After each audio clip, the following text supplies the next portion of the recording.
Comment gérer les haters qui arrivent sur tes réseaux sociaux alors que tu essaies de développer tes services et de vendre et d'aider les gens avec ton entreprise? Bonjour à tous, bienvenue dans cette nouvelle vidéo. Aujourd'hui, un sujet hyper important, les haters, ces gens qui nous détestent, ces gens qui nous veulent du mal. Alors, qu'est-ce qu'on va voir aujourd'hui dans cette vidéo? On va voir un petit peu l'explication de ce que c'est un hater. On va voir les deux types de haters que tu vas pouvoir retrouver parce qu'effectivement, ils sont très différents. On va voir pourquoi ton business c'est chez toi et comment il faut réfléchir à partir de ça. Mais on va aussi voir que parfois, tu peux utiliser l'amour pour désamorcer une situation. On va parler beaucoup de la peur d'être jugé et de ce que ça représente pour toi à l'intérieur émotionnellement et ce que ça t'empêche de faire. Mais on va aussi voir que les haters, c'est en général un synonyme de succès. Enfin, tout à la fin de cette vidéo, même après t'avoir parlé des liens, je vais t'expliquer une anecdote qui m'est arrivée récemment, comment j'aurais réagi par le passé, comment j'ai réagi cette fois et quels résultats ça a apporté.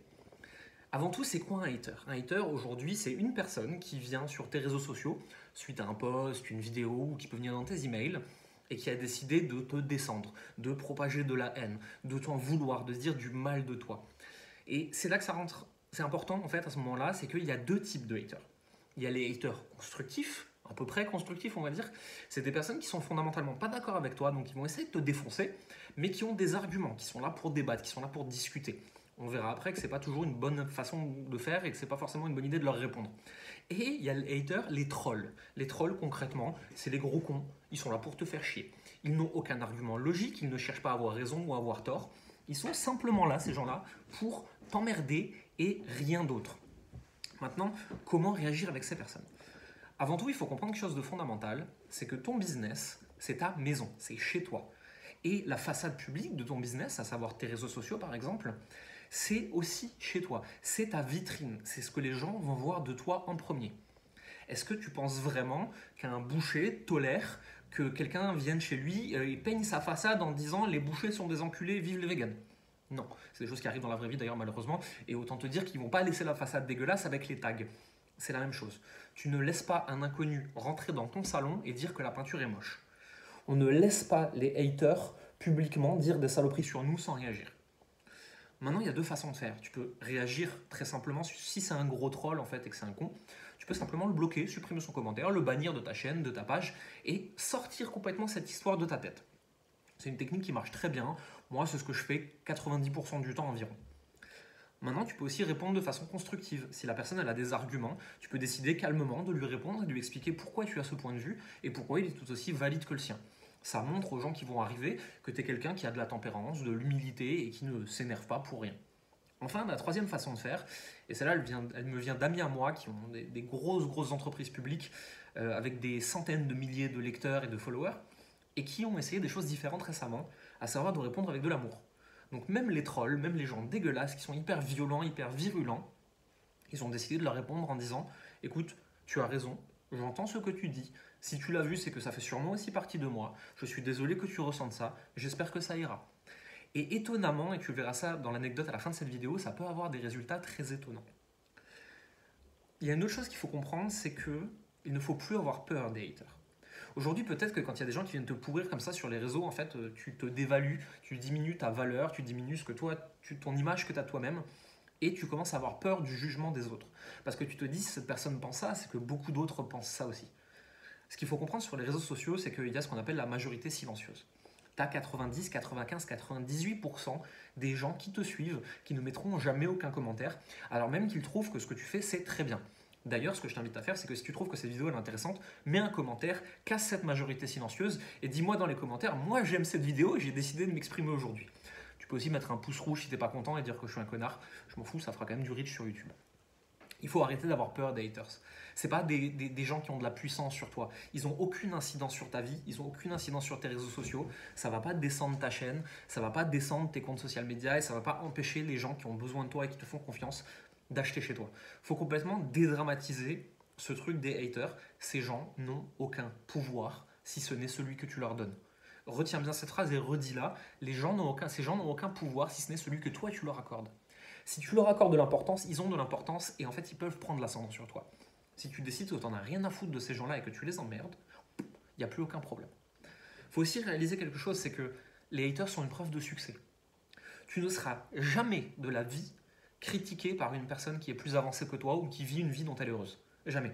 Une personne contente, heureuse et qui est occupée à réaliser cet objectif, elle n'a pas du tout le temps d'aller sur les réseaux sociaux pour aller pester sur des gens qu'elle ne connaît pas. Ou même des gens qu'elle connaît d'ailleurs. Moi, il y a énormément de créateurs avec qui je ne suis pas d'accord, mais du tout, mais genre radicalement, j'ai pas du tout le temps d'aller sur leurs réseaux sociaux mettre des commentaires de merde. Je suis occupé, j'ai autre chose à faire, et puis ma vie elle est cool, je vais promener mon chien à la place et je vais kiffer la vie. C'est seulement des gens qui sont malheureux qui vont hater. Il faut aussi comprendre, en allant un peu plus loin dans cette réflexion, que globalement, le fait de te détester justifie le fait qu'ils en soient où ils en sont aujourd'hui et qu'ils en soient pas fiers. Parce que si c'est toi le connard, ça justifie le fait qu'ils n'aient pas de résultat. Parce que vu qu'eux ne sont pas des connards, ils ne sont pas prêts à faire ce que tu fais, et donc c'est pour ça. Les gens bien n'ont pas de résultats et les connards ont des résultats. C'est un truc très déresponsabilisant, c'est un statut de victime. Je suis désolé pour ces personnes, c'est vraiment quelque chose de difficile qu'elles sont en train de vivre, mais c'est une réalité.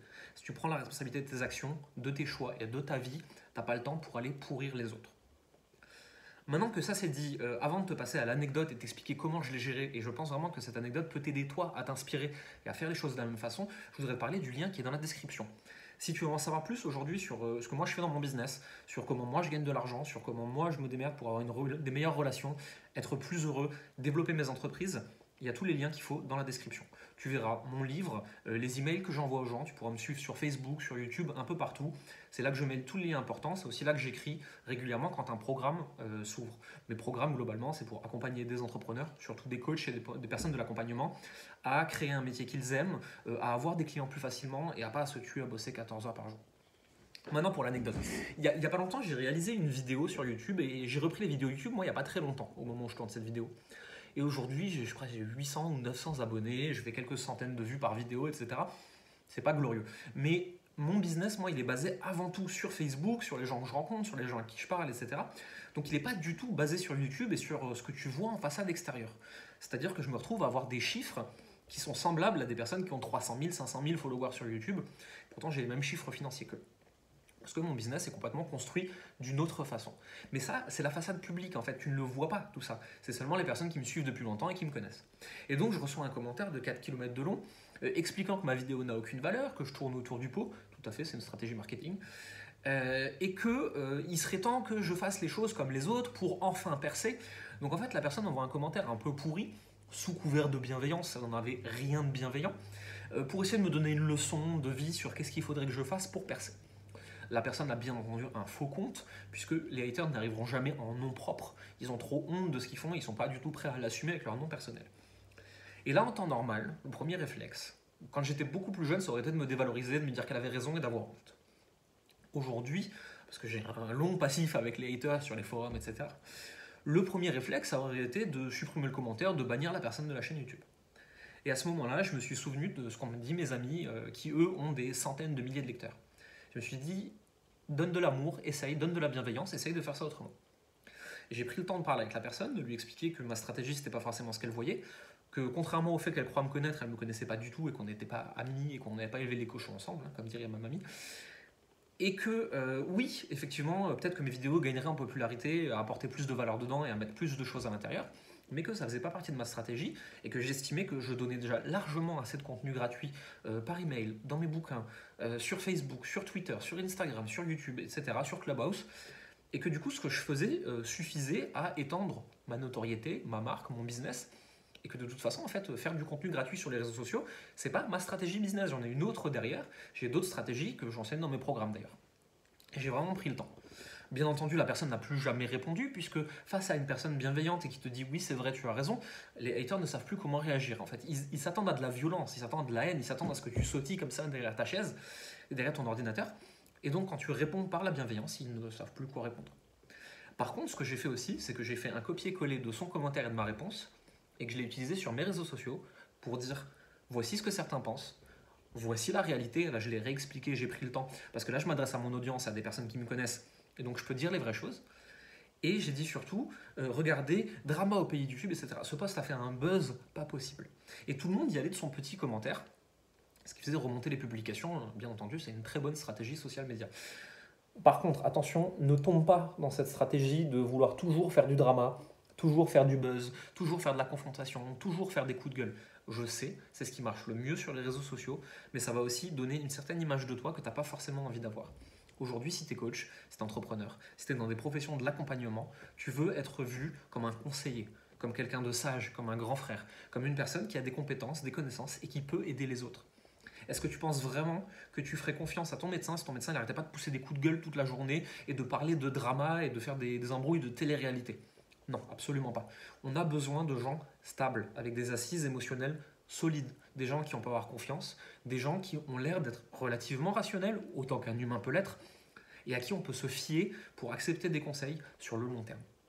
Donc attention à ne pas tomber dans le drama, mais ça ne t'empêche pas de réutiliser complètement ce que font les haters, en faire un post et galvaniser ton audience de fans en leur montrant qu'en fait tu es tout à fait capable de te défendre contre les pseudo-agresseurs. Moi d'ailleurs ce que je fais même le plus souvent c'est que je vais carrément aller défendre mes clients sous leur post ou en faisant des vidéos et en disant quelqu'un a dit ça à mon client, voici pourquoi c'est une connerie. Tout simplement parce que mes clients en général quand ils débutent, ils n'ont pas encore les chiffres financiers pour valider leurs propos, même si leurs propos sont très valides. Alors que moi je peux arriver avec mes gros sabots et leur dire écoute, voici l'argent, maintenant ferme ta gueule et écoute-moi. C'est pas du tout bienveillant dans ce cas-là et pas du tout plein d'amour, mais je ne suis pas un moine dans son temple et quand on m'attaque, je me défends et surtout quand on attaque mes clients qui sont ma famille business, je me défends aussi. Tu l'auras compris, les haters c'est un grand sujet et je peux comprendre que ça te touche énormément, que ce soit difficile à vivre pour toi aujourd'hui. Maintenant, j'aimerais vraiment que tu dédramatises. Les haters, tu peux les utiliser à ton avantage, ce sont tes meilleurs stagiaires marketing. Tu peux t'en servir pour galvaniser ton audience, pour les défoncer ou leur donner de l'amour et de la bienveillance ou simplement les bloquer. Mais dans tous les cas, ils sont avant tout un signe de succès. À très bientôt.